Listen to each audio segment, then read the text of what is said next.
Hi guys, welcome back to my YouTube channel. My name is Jacinta.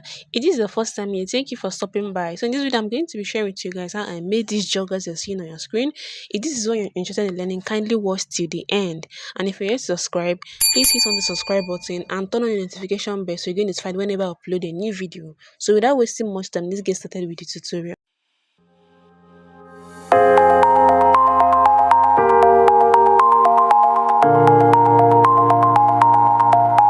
I'll be using this joggers fabric and I'm going to fold my fabric into four because I want to cut the front and back together, but the back will be wider than the front by 2.5 inches or 3 inches. For the wideness of my front piece, I divided my hip circumference by 4 and I added extra 4 inches. Then for the back, I folded my fabric into 2 and I placed the front piece on top of it and I came out by 3 inches. I'm going to draw a starting line on the front piece and cut it out. From that starting line, I will measure 2 inches upwards on the back piece so that the back piece will be higher than the front piece at the waistline.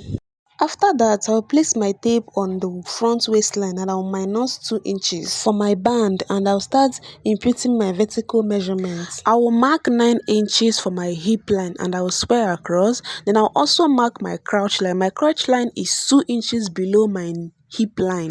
I'll square across and I'll also mark my full length of 40 inches plus 2 inches for folding, making it 42 inches, and I will square across. These are the only vertical measurements I'll be needing because this is a free trouser. After marking my vertical measurements, I'll impute my horizontal measurement. So what I'm going to do is to divide my hip circumference by 4 and I'll add extra 2.5 inches. I divided my hip circumference by 4 and it gave me 9.5 inches and I added extra 2 inches, which is 11.5. So I'm going to mark that 11.5 on my waistline, on my hip line, and on my crotch line. After that, I will connect the 3 points with a straight line, and then on my crotch line, I will come outwards by 2 inches. Then I will connect it with a curve like this. Going down to the full length of this trouser, I'm going to divide whatever I have on that full length by 2 to get the midpoint. After marking the midpoint, I'm going to determine the wideness of the full length. So I want it to be 20 inches. You can make yours bigger or lesser,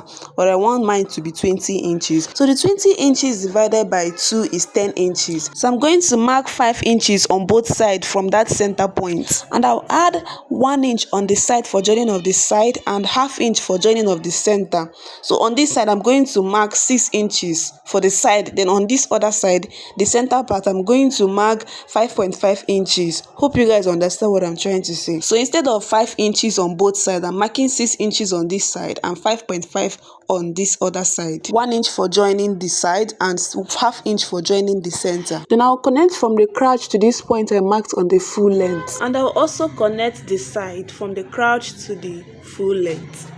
On that full length also, for the back, I'll come out by 1.5 inches. For the back crotch, I'll come out by 2.5 inches and I'll extend the line to meet the 2.5 inches. Then I will connect from that 2.5 inches to this straight line like this. And I will connect from that 2.5 inches to that 1.5 inches I came out by on the full length. Then I'll come upwards by 1 inch from the waistline for the center back and then reconnect it to this side front like this. After that, I'm going to cut it out, starting with the back. Please do not make the mistake of cutting the front first. If you cut the front first, you have spoiled your clothes. So you have to cut your back. You have to cut the back piece first before cutting the front. So watch carefully and see how I did the cutting. I'm going to follow all the lines I drew for the back. Then after that, I will remove the back and then cut the front. Then for the pocket, I'm going to fold my fabric into 2 and I'm going to mark 8 inches for the width, and for the length I'm marking 11 inches. Then I'll cut it out. I'm going to cut 2 of these. Now for the pocket opening, I'm going to place the 2 pieces together. Then on the closed side, I'm going to mark 2.5 inches for the width, and downwards I'm going to mark 5.5 inches, and I'll connect it and I'll cut it out. Take note, I'm cutting only one piece of this fabric out. The other one underneath remains the way it is. And I'll also open the closed sides. So I made a mistake while cutting this. I was supposed to cut one piece, so I had to recut it. So I was done recutting it, and this is what it looks like. This is how yours is supposed to look like. Like I said, you're getting only one piece of the folded pocket piece. The other one remains like that. I'll be using this bias to run the black design on the trouser. The next thing I'm going to do now is to attach the pocket. To do this, I'm going to place the pocket piece that has the curve on the trouser side front facing front like this, and I will use half inch to sew it. After sewing it, I'm going to trim off the excess, then I will notch it, and then I will turn to the right side and top stitch on the pocket piece like this. Then I'm going to fold it in and bring the other pocket piece, place it underneath, and then sew everything together at the top. I will also sew the side, and then I'll turn to the back and join the pocket pieces together. I was done, and this is what it looks like. I'm going to be doing the same for the other pockets. The next thing I'm going to do now is to sew the black bias. I will first of all mark out the lines I will sew it on. For the first bias, I'm going to come down by 1 inch from the crotch. I will also mark 1 inch interval for the other two. From that point, I'm going to mark 10 inch. I'll connect from that 1 inch I came down by to the 10 inch. Then I will go downwards to the full length and mark 2 inches inwards from the side. Then from that 10 inches, I will connect it to the 2 inches that I marked downwards on the full length, just like the way I'm doing. This is the line I'm going to sew the first bias on. For the second bias, I've marked 1 inch below the first 1 inch I marked from the crotch. Then from that 1 inch, I'm going to mark 9 inches. Then I will connect it, and I'll go down to the full length also.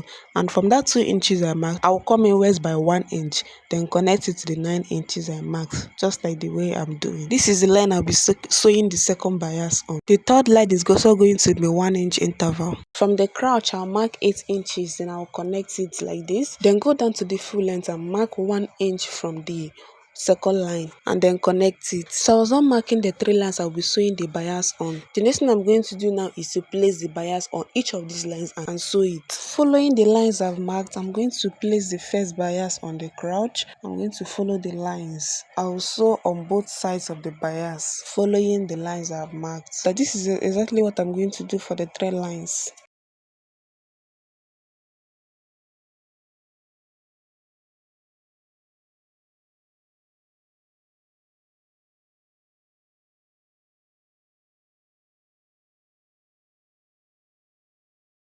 I was done sewing the bias. Next thing I'm going to do now is to join the front piece and the back piece together at the crotch using half inch. So what I'm going to do is to place them front facing front, then I'll sew the crotch using half inch. This is the back piece. I'll do the same for the back. I was done joining it, as you can see. The next thing I'm going to do now is to place the front and the back piece together, front facing front, and sew the sides using 1 inch from the waist down to the full length. I was done joining it. The next thing I'm going to do now is to fold the hem using 2 inches. So I'm going to fold it 2 times like this. So I was done folding the hem, and I've also gone ahead to weave the seams. The next thing I'm going to do now is to join the centers using half inch. I'm going to hold it like this, making sure that the sides and the crotch are lined, and I'm going to use my pin to hold it down, and I'm going to sew it.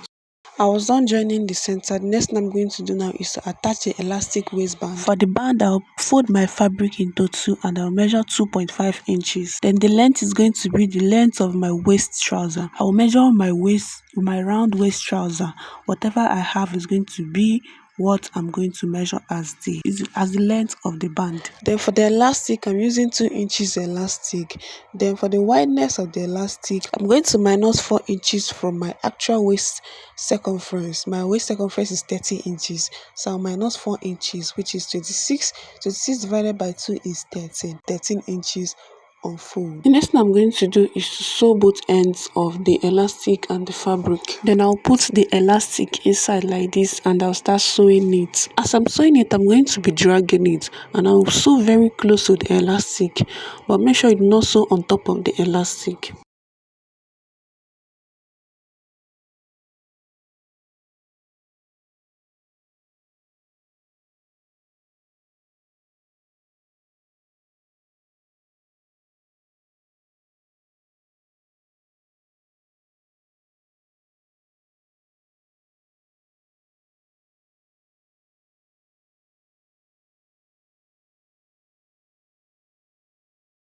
I'm going to leave half inch from the top and I'll sew it again. Downwards, I'll also leave half inch and sew it. And as you're sewing it, make sure you're dragging it, just like the way I'm doing.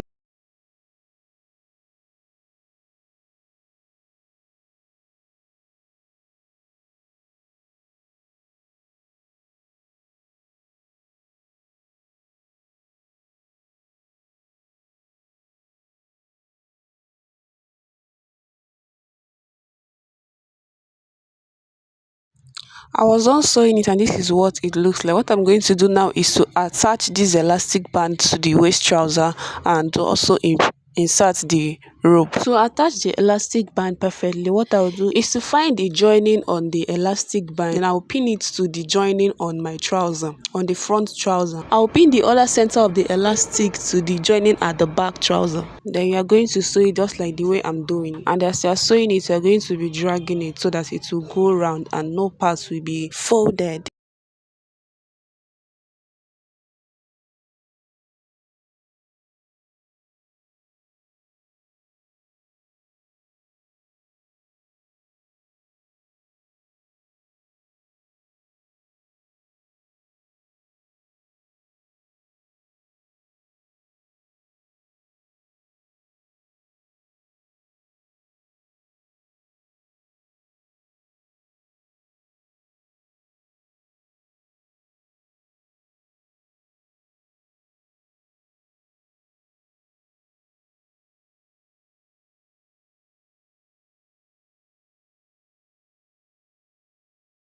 I was done joining it and this is what it looks like. I've also gone ahead to weave the joining at the waist. So what I'm going to do now is to insert the rope. I've made these two opening on the band. This is where the rope is going to be passing through. So what I'll do now is to get my rope, remove this silver stuff that is on the head. So to do this, I'll push it a little bit forward and then untie the knot. Then I'll pin it with my safety pin like this and then I'll insert it into one of the holes and then I'll start passing it around like this till it gets to the other hole. I'm going to bring it out, then I'll remove the safety pin, then I'll put the iron stuff back and then I'll knot it and then I'll cut off this small excess. And that will be all for the cutting and sewing of this free joggers trouser. So I was done with that and this is the final look of this trouser. If you have any question or any suggestion, kindly drop it in the comment section. If you find this video helpful and you've learned something new, please hit on the subscribe button, like and drop a comment. Thanks for watching and see you guys in my next tutorial.